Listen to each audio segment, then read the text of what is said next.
이사야서 49장 14절부터 50장 3절의 개괄입니다. 이스라엘 백성들은 자신들이 멸망하여 바벨론 포로로 끌려간 이유를 하나님이 자신들을 버렸기 때문이라고 여겼습니다. 그러나 주님은 단 한순간도 그들을 잊으신 적이 없다고 하십니다. 구원할 능력이 없어서가 아니라 그들의 죄악 때문에 주님이 심판하신 것이라고 말씀하십니다. 돌이킬 기회를 주었는데도 이스라엘 백성들이 돌이키지 않았기 때문이라고 말씀하십니다. 주님은 다시 거룩한 도성 예루살렘을 회복시키시고 수많은 백성들이 돌아와 옛날 예루살렘의 영광을 회복할 것이라고 약속하십니다. 14절부터 17절입니다. 그런데 시온이 말하기를 주님께서 나를 버리셨고 주님께서 나를 잊으셨다 하는구나. 어머니가 어찌 제 젖먹이를 잊겠으며 제 태에서 낳은 아들을 어찌 궁휼히 여기지 않겠느냐. 비록 어머니가 자식을 잊는다 하여도 나는 절대로 너를 잊지 않겠다. 보아라 예루살렘아, 내가 네 이름을 내 손바닥에 새겼고 네 성벽을 늘 지켜보고 있다. 너를 건축할 사람들이 곧 올 것이니 너를 파괴하는 사람과 황폐하게 하는 사람이 너를 곧 떠날 것이다. 14절에서 시온이란 원래 요새라는 의미인데 성경에서는 여러 가지 의미로 사용됩니다. 주로 하나님의 도성, 거룩한 산이라는 의미로 예루살렘을 의미하기도 하고 이스라엘 백성들을 의미하기도 합니다. 여기서는 예루살렘을 의인화하여 사용하였습니다. 오랜 세월 동안 예루살렘은 황폐해지고 버려진 듯 보였습니다. 이런 그들의 주장에 대해 주님은 어미가 자식을 버릴 수 없듯이 내가 너희를 잊은 게 아니라고 말씀하십니다. 주님은 지워지지 않게 예루살렘의 이름을 자신의 손바닥에 새기셨고 늘 사랑과 관심을 갖고 계셨다고 말씀하십니다. 이제 예루살렘을 떠났던 백성들은 다시 돌아오게 되고 예루살렘을 파괴하였던 바벨론 세력들은 그곳을 떠나게 될 것입니다. 18절부터 21절입니다. 네 눈을 들어 주위를 둘러보아라. 네 백성이 모두 모여 너에게로 온다. 나 주가 내 삶을 걸고 맹세한다. 신부가 폐물을 몸에 치장하고 자랑하듯 너는 내 백성을 자랑할 것이다. 내가 네 땅을 쳤고 황폐하게 하였고 파괴하였지만 이제는 백성이 너무 많아서 네 땅이 비좁다. 너를 삼키던 자들은 너에게서 멀리 떠날 것이다. 한때 네가 이룬 줄로 알았던 자녀들이 다시 네 귀에 속삭이기를 이곳이 너무 비좁으니 내가 살 수 있도록 자리를 넓혀주십시오 할 것이다. 그때 너는 마음속으로 이르기를 누가 나에게 이 아이들을 낳아주었는가. 나는 자식을 잃고 더 낳을 수도 없었는데 포로가 되어 버림을 받았는데 누가 이 아이들을 키워주었는가. 나 홀로 남지 않았던가. 도대체 이 아이들이 다 어디에서 왔는가 할 것이다. 예루살렘은 이제 눈앞의 현실을 넘어 소망의 미래를 바라봐야 합니다. 주님의 약속을 굳게 믿으면 사방에서 예루살렘으로 몰려드는 사람들을 보게 될 것입니다. 그날이 오면 예루살렘은 옛 영광을 회복하고 신부가 폐물을 자랑하듯 자신의 백성들을 자랑하게 될 것입니다. 예루살렘을 주님의 신부로서 비유하여 하나님과의 관계가 회복될 것을 암시하고 있습니다. 예루살렘은 바벨론에게 멸망당한 후 거의 황폐화되어 버렸습니다. 성벽도 제대로 갖추고 있지 않아 많은 민족들의 약탈도 일어났습니다. 그러니 주님께서 예루살렘을 버리셨다고 말하는 것도 무리가 아니었습니다. 그러나 주님은 다시 그 땅을 회복시키시고 백성들을 불러 모아 많은 이들이 살게 해 주실 것입니다. 그때에는 그 땅이 비좁다 할 정도로 수많은 백성들이 살게 될 것입니다. 21절에서는 멸망했던 예루살렘을 홀로 남겨진 과부로 표현하고 있습니다. 과부는 혼자서는 자녀를 생산할 수 없습니다. 그런데 갑자기 많은 자녀들이 생겨날 것입니다. 자신이 잃어버렸다고 생각했던 자녀들이 다시 돌아오는 놀라운 일이 일어날 것입니다. 이를 통해 예루살렘은 자신이 주님으로부터 버림받지 않았음을 눈으로 확인하게 될 것입니다. 예루살렘이 탄식하는 동안 주님은 저 먼 곳 바벨론에서 그의 자녀들을 보호하고 키워주셨습니다. 주님은 예루살렘을 잊지 않으시고 다시 회복시켜 주실 것입니다. 22절 23절입니다. 주님께서 이렇게 말씀하신다. 내가 뭇 민족을 손짓하여 부르고 뭇 백성에게 신호를 보낼 터이니 그들이 네 아들을 안고 오며 네 딸을 업고 올 것이다. 왕들이 네 아버지처럼 될 것이며 왕비들이 네 어머니처럼 될 것이다. 그들이 얼굴을 땅에 대고 네게 엎드릴 것이며 네 발의 먼지를 닦아줄 것이다. 그때 너는 내가 주인 줄을 알 것이다.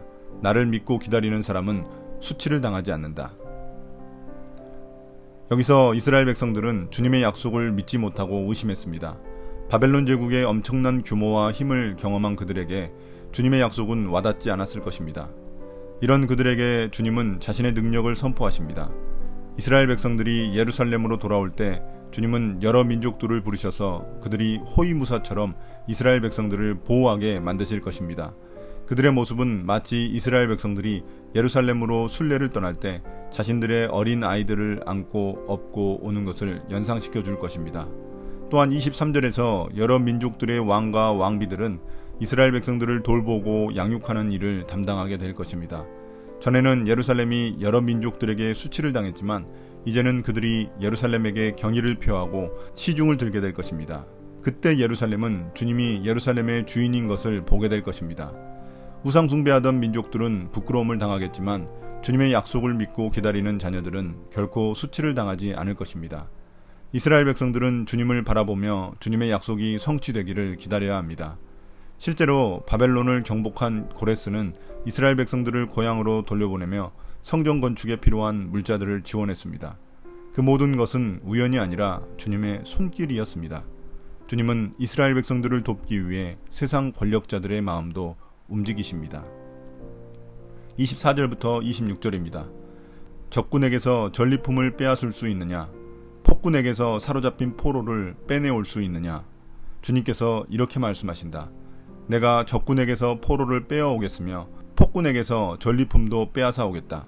나는 나와 맞서는 자들과 겨루고 네 자녀들을 구원하겠다.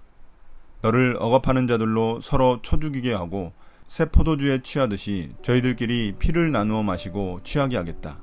그리고 나면 모든 사람이 나 주가 네 구원자요 네 속량자요 야곱의 전능자임을 알게 될 것이다. 24절은 주님의 능력에 대한 의심을 드러낸 이스라엘 백성들의 말입니다.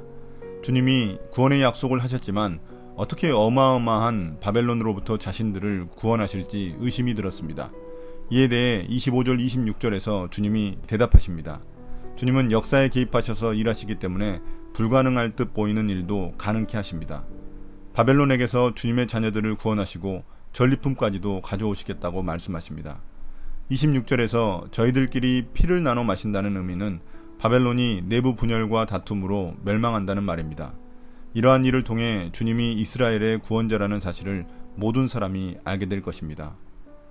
50장 1절부터 3절입니다. 주님께서 이렇게 말씀하신다. 내가 너희 어머니를 쫓아내기라도 하였느냐? 내가 너희 어머니에게 써준 이혼 증서가 어디에 있느냐? 내가 너희를 채권자에게 팔아 넘기기라도 하였느냐? 이것 보아라. 너희가 팔려간 것은 너희의 죄 때문이다. 너희 어머니가 쫓겨난 것은 너희의 죄 때문이다. 내가 왔을 때에 왜 아무도 없었으며 내가 불렀을 때에 왜 아무도 대답하지 않았느냐? 내 손이 짧아서 너희를 속죄하지 못하겠느냐? 내게 힘이 없어서 너희를 구원하지 못하겠느냐? 내가 꾸짖어서 바다를 말리고 강을 광야로 바꾼다. 그러면 물고기들이 물이 없어서 죽을 것이며 썩은 고기들이 악취를 낼 것이다. 내가 흑암으로 하늘을 입히며 굵은 배로 하늘을 두르겠다.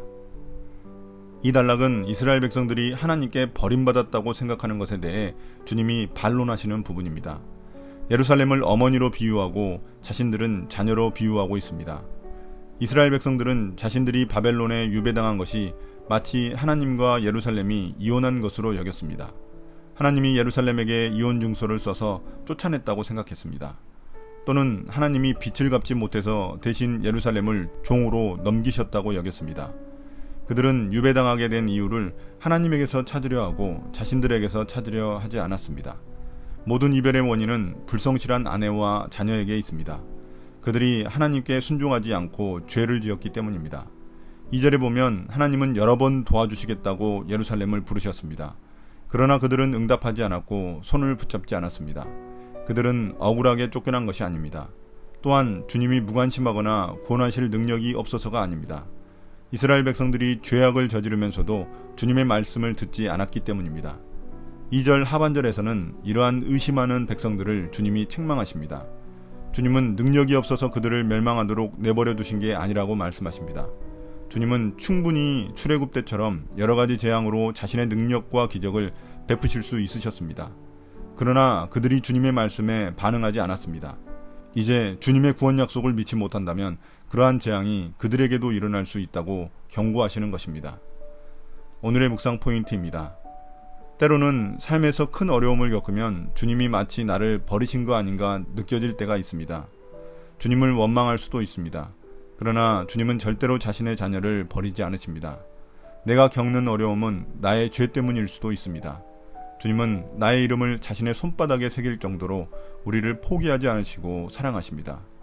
어려움이 닥칠 때는 먼저 나의 죄를 회개하며 주님께 나아가야 합니다. 오늘의 기도입니다. 주님, 우리의 이름을 손바닥에 새겨놓을 만큼 사랑해 주시니 감사합니다. 우리를 포기하지 않으시니 감사합니다. 때로는 주님이 멀게 느껴질 때도 있지만 그것은 주님이 제게서 멀어지신 것이 아니라 제가 주님에게서 멀어진 까닭입니다. 주님의 사랑을 의심하지 않게 해주세요. 주님의 능력을 의심하지 않게 해주세요. 오늘도 새 일을 행하실 주님을 기대합니다. 예수님 이름으로 기도드립니다. 아멘.